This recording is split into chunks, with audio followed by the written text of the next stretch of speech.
Bueno, y ahora sí entramos en la última etapa de este primer módulo y vamos a ver cómo llevar todo esto que vimos a la práctica, ¿no? ¿Qué hago con esto que me dijiste, Fío? ¿Cómo lo uso? ¿Cómo lo uso en mí? ¿Cómo puedo acompañar al otro?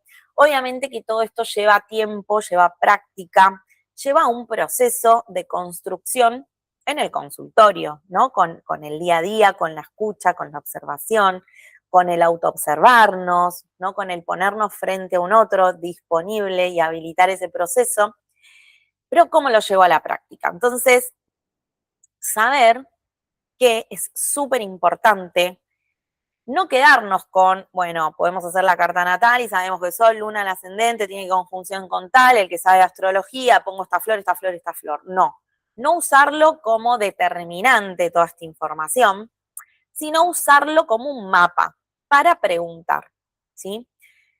Para observarnos, para registrar cómo se siente esa energía en nosotros y para poder preguntar y repreguntar en el que tenemos enfrente, ¿sí? Y esa persona sea responsable de su proceso y pueda aprender a registrar esta energía, cada una de estas energías en sí mismo, aprender a reconocerlas, a identificar cuándo, ¿no? Cuando sienten una energía u otra y a través de la pregunta y la repregunta, reconocerlo y aprender a gestionarlo, ¿no? Ver cómo nos funciona.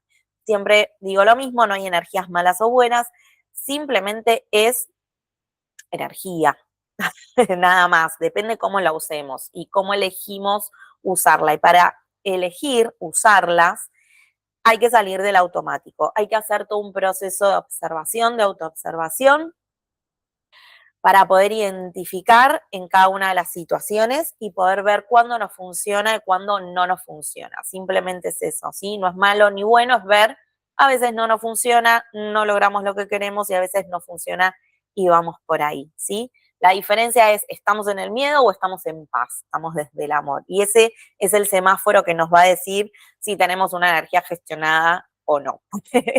Simplemente. Entonces, no ir desde la memorización, no ir desde como el librito, ¿no? Esto no es 2 más 2, 4, es un 2 más 2, te pregunto a vos en realidad qué sentís en el cuerpo, ¿sí? Y ir desde la observación, la escucha.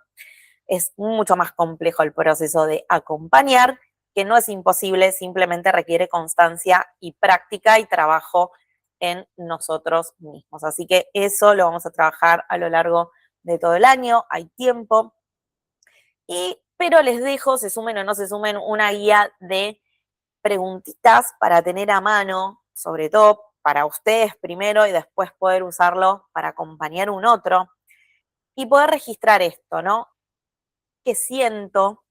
O preguntarle al otro qué siente. Vemos que nos responde.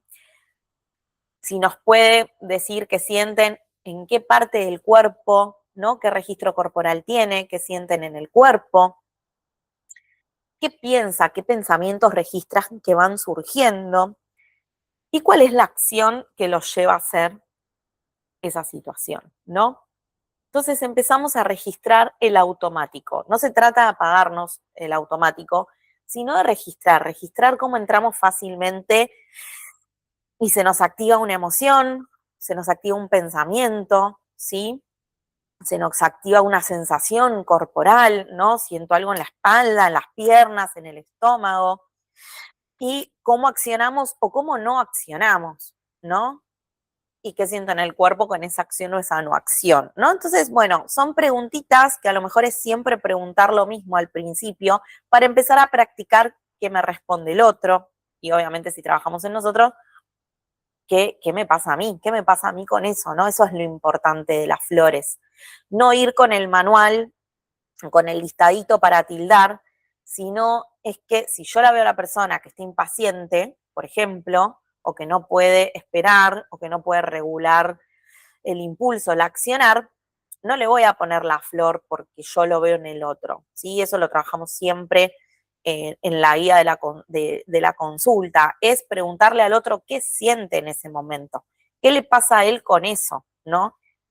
Y a lo mejor lo que yo veo como impaciencia, que puede ser que lo sea, el otro ante esa situación siente frustración primero. Entonces es otra flor, que ya la vamos a ver, que Gentian, y es primero ir por ahí, que es lo que la persona registra y hace consciente en ese momento, y la capita de cebolla se cae y después sí nos permite a lo mejor conectar con ese apuro, qué da origen ese apuro, cuál es el apuro, ¿no?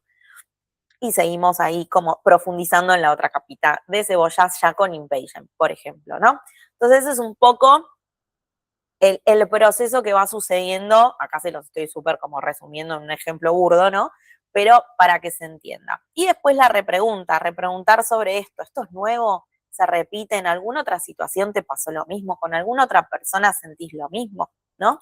Son como preguntas para tener a mano en la consulta. Y el trabajo interno, y acá es, por eso se llama alquimia, por eso bien llamar al modelo alquímico, porque en realidad lo que estamos hablando es del proceso de transformación. La energía no se elimina, no se radica, sino que se transforma, ¿sí? Y se redirecciona en tal caso. Entonces es aprender a conocernos, a vernos y qué hacemos con todo eso que ya traemos y que ya somos, ¿sí? La información está ahí, hay que aprender a sentirla y a leerla, nada más. Y alquimia, cuando hablamos de alquimia, hablamos de eso, hablamos de transformación, ¿sí? La energía es lo mismo, como yo les decía, el fuego a fuego, depende de nosotros accionar desde el miedo o aprender a accionar desde el amor, reaccionar o aprender a accionar desde la conciencia y o estar en el automático para poder elegir cómo queremos usar esa energía y cómo queremos accionar. El fuego no va a desaparecer, simplemente se va a volver a favor de nuestro propósito, ¿sí? Entonces, nuestro trabajo, nuestra responsabilidad hoy como trabajo personal y como terapeuta sobre todo, es aprender a trabajar esa energía y aprender a usarla a nuestro favor y para lo que nosotros elegimos a conciencia, ¿sí? Así que bueno, no se trata de cambiar quién sos, sino de aprender a usarlo a tu favor. Les dejo esta pregunta para hoy, que nos dejen también y compartan en el chat con qué energía, con cuál de estas tres te identificaste más y si podés también registrar la situación en la que te sentiste más identificado con alguna de estos tres arquetipos, déjalo en el chat y lo compartimos. Así que bueno, seguimos también compartiendo en el grupo, dudas, preguntas, las pueden volcar ahí y seguimos compartiendo. Lo que vimos en el día de hoy es un súper resumen, así que queda mucho más por explorar y los espero mañana. Espero que les haya gustado.